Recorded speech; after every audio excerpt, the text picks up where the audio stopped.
Mbote na bino banso esengo mini pona kokutana na bino pona kopesa bino basango na biso na lokota na Lingala na Kivu Morning Post TV Wita Engumba Goma totala nini tolengeli bino lelo. Ata kutata mokonzi wa ekolo Congo Démocratique Félix Tshisekedi azali kosenga na ONI esosola bobomi bwa bato ebele na RDC AF123 ezali kofunda Kinshasa kolinga kopesa sango ya lokuta mpe kobomba bosembo na ntina ya monyokoli mwa bayimboka bakabila banyamulenge na basusu. Viviane Van de Per moi ONI asakolaki lelo na ngumba benyete bitumba bikoki kosukisa matata te maye mazali kati ya Kinshasa na AF123 kasima solo makimiande masengeli masukisa bitumba bina.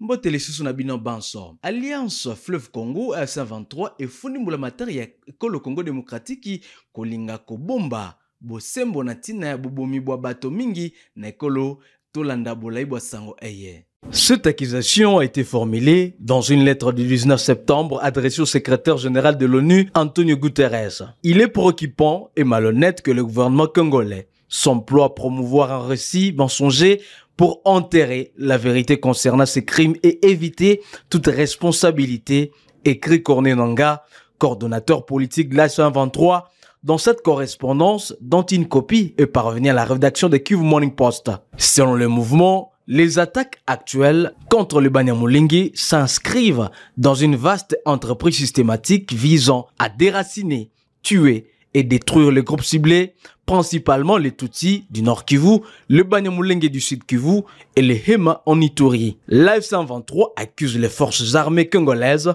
ainsi que des milices locales soutenues par Kinshasa d'être responsables de ces violences. Ces crimes sont commis par des forces armées gouvernementales et de milices appuyées par l'État, comme l'ont rapporté des ONG indépendantes et des membres du personnel onusien, poursuit la lettre. Le mouvement estime que des événements organisés récemment par Kinshasa en marge de l'Assemblée générale de l'ONU à New York et du Conseil des droits de l'homme à Genève s'inscrivent dans un plan visant à créer la confusion, à déformer les faits et non à rechercher la justice. L'AF123 croit en une paix fondée sur la vérité et la reconnaissance de réalités vécues. Toute démarche inférieure nuit à la confiance et compromet la réconciliation, conclut Corneille Nangaa. Corneille Nangaa a écrit au secrétaire général de l'ONU alors que New York accueille la 80e Assemblée générale des Nations Unies. Le président Félix Tshisekedi a pris la parole à l'ONU le 23 septembre pour évoquer la situation en RDC. Il a déclaré, je cite, « Ce n'est pas seulement un conflit, c'est un génocide silencieux qui frappe le peuple congolais depuis 30 ans. » Fin de citation. Tshisekedi a demandé la reconnaissance de ces génocides et a appelé à soutenir la lutte pour la vérité et la justice afin de construire une paix durable en Afrique. Félix Tshisekedi a accusé le Rwanda d'appuyer l'AF123 dans la commission des massacres contre des civils compromettant la restauration de l'autorité de l'État dans plusieurs territoires de l'Est de la République démocratique du Congo. Selon Corneille Nangaa, le discours propagé par le gouvernement de la RDC est une insulte aux véritables victimes des crimes génocidaires et ne sert que de propagande politique au profit du gouvernement actuel. Na ngumba New York na ekolo Amerika bayimboka bakabila banyamulenge batuti baye bazali kuna basakolaki ete bapekisaki bango kokota na likita lioko lielisalemaki na ntina ya kokundola mibutuk misato ya bitumba na ekolo Congo Démocratique. Tolanda bolai bwa sango eye na Dieudonné Murula. À New York, le 23 septembre 2025, la délégation de la diaspora congolaise Banyamulenge Tutsi a annoncé avoir été empêchée de participer à une conférence sur le 30 années du conflit armé en RDC. Cette conférence était organisée par la mission permanente de la RDC auprès de l'ONU. Douglas Kabunda et Safari Kagiraneza, membres des associations qui dénoncent Kinshasa, faisaient partie des délégués refoulés. Les associations ont justifié ces refus par des critères ethniques. Ils ont estimé que les noms et traits physiques des participants les identifiaient comme rwandais. Les associations Banyamulenge dénoncent un profilage ethnique et rappellent des exclusions similaires lors de la conférence nationale souveraine de 1991. Les signataires rédacteur du communiqué publié le 23 septembre, affirme que cet incident montre une stratégie visant à réduire au silence les voix qui dénoncent les persécutions contre les communautés Banyamulenge, Tutsi et Hema dans l'est du pays. Il pointe le milice Wazalendo et les groupes armés étrangers comme le FDLR et la FDNB du Burundi, accusés d'assiéger le haut plateau du Minembwe et des Minkenke. Les associations alertent sur la situation humanitaire critique dans le haut plateau du Sud Kivu. Des milliers de civils y sont menacés par la faim, les déplacements forcés et les violences ciblées, déplorent-elles. Elles appellent la communauté internationale à intervenir rapidement pour protéger les populations et acheminer de l'aide humanitaire. Cet incident survient dans un contexte régional tendu, marqué par une crise dans l'est de la RDC aux conséquences humanitaires drastiques.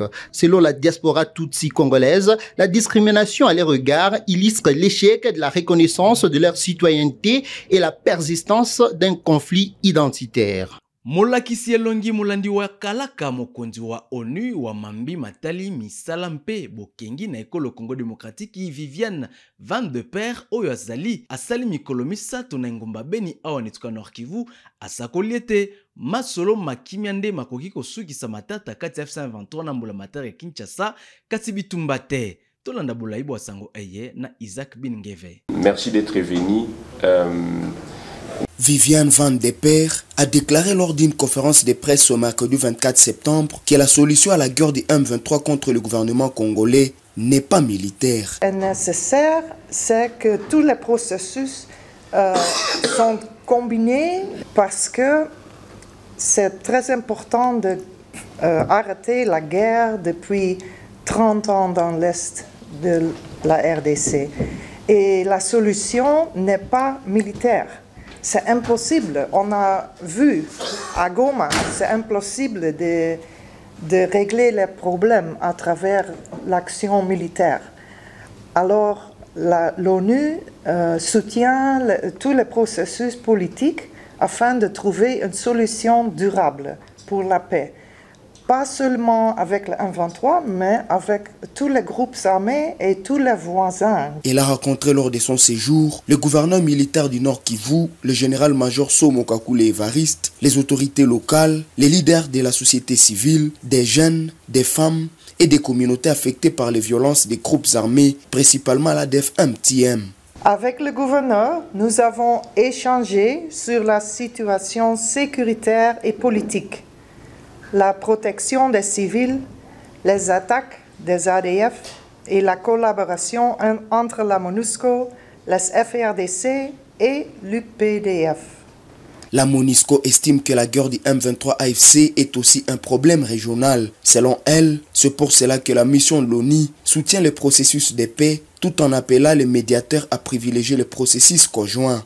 Viviane Van de Per s'est également rendue à Oicha, chef-lieu du territoire de Beni, et au village Maïmoya, où se trouve une base des casques bleus de la MONUSCO. La chargée des opérations et de la protection à RDC arrive dans la partie grand nord du Nord Kivu, dans un contexte très particulier où les terroristes de l'ADF intensifient des attaques contre les populations civiles. En septembre, une centaine de civils ont été tués par les terroristes affiliés à l'État islamique dans les territoires de Beni et de Lubero. Parallèlement, les combats se poursuivent sur plusieurs lignes de front dans l'est de la RDC, opposant les forces armées congolaises appuyées par les forces Wazalendo aux combattants de l'AFC M23. Nengumba Kinshasa, Louis Blaise Londole azui ebonga na ye lokola mokambia RVA Trifon Kinke Mulumba PCA wa RVA sakola kete esengeli aéroport Inso ya ekolo Congo Démocratique ebongisa manatina ya kosukisa makama ma lolengi ya bokatani bwa lotiliki na njili tangu tata mokonzi wa ekolo azalaki koutela na Genève pe aomelaki makasi na mopepe na tina na yango. Le vice-président du Conseil supérieur du portefeuille, monsieur le directeur général à l'intérim, monsieur le directeur des cadres de commandement de la région de Bretagne. Je voudrais m'adresser à vous au nom du conseil d'administration dont vous avez deux de nos collègues ici. Le conseil d'administration, c'est l'organe qui prend les décisions. lors des réunions du conseil d'administration auxquelles prennent part les directeurs généraux et les directeurs généraux adjoints. Le conseil d'administration s'assure de l'exécution des décisions.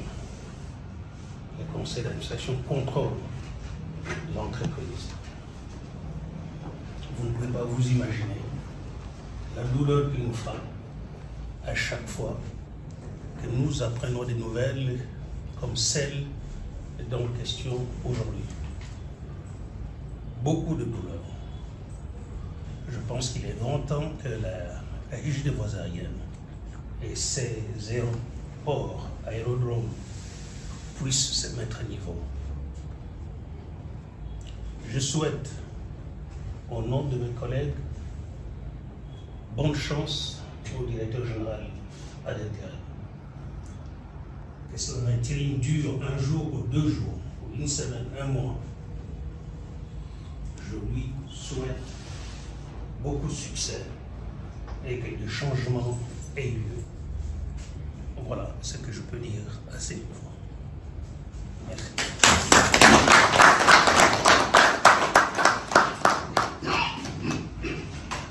Sur le directeur général si vous avez un mandat.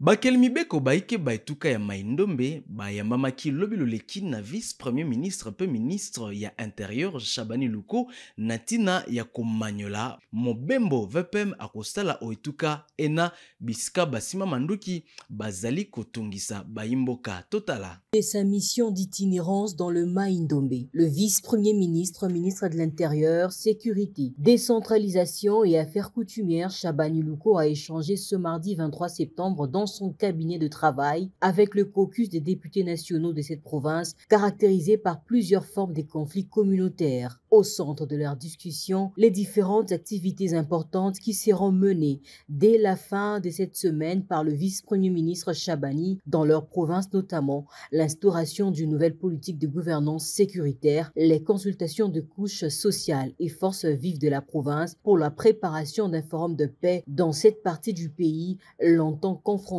au phénomène Mobondo. Ce voie s'inscrit dans le cadre de sa nouvelle politique de gouvernance sécuritaire, mais également dans son agenda d'itinérance. Il a déjà fait d'autres provinces, il est allé dans la Chopo, on a vu dans le Congo central, et maintenant c'est question d'aller dans le Maindombe. Maindombe, comme toutes les autres provinces, vous savez que Maindombe est caractérisé par un certain nombre de conflits.